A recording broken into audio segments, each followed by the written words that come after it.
Timide attente de quelques militants au bord des routes sartoises, des petits drapeaux sahraouis pour accueillir la caravane de la solidarité, partie d'Argentan et organisée par le CE de la SNCF de Normandie.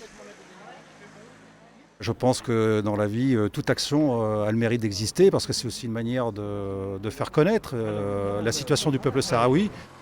Il était normal que la première étape de cette caravane s'arrête au Mans. Depuis 1980, le Mans accueille l'été des enfants sahraouis et la ville a été la première à avoir été jumelée avec un campement, celui d'Aouza.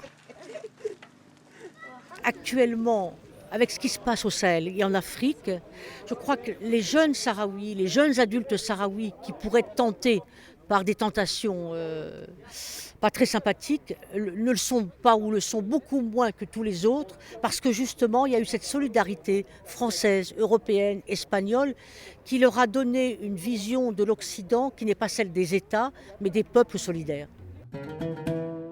Ancienne colonie espagnole revendiquée par le Maroc, le Sahara occidental attend depuis 1974 un référendum d'autodétermination promis par l'ONU. Je trouve que c'est dommage que la France n'investit pas assez pour la surveillance des droits de l'homme. Elle le fait en Libye, elle le fait en Syrie, elle a même demandé une enquête internationale pour Hariri au Liban. Et je trouve dommage que le gouvernement français s'oppose à un mécanisme international au Sahara occidental. Près de 500 personnes se sont inscrites à la caravane qui se termine le 11 mai à Gonfreville, en Haute-Normandie.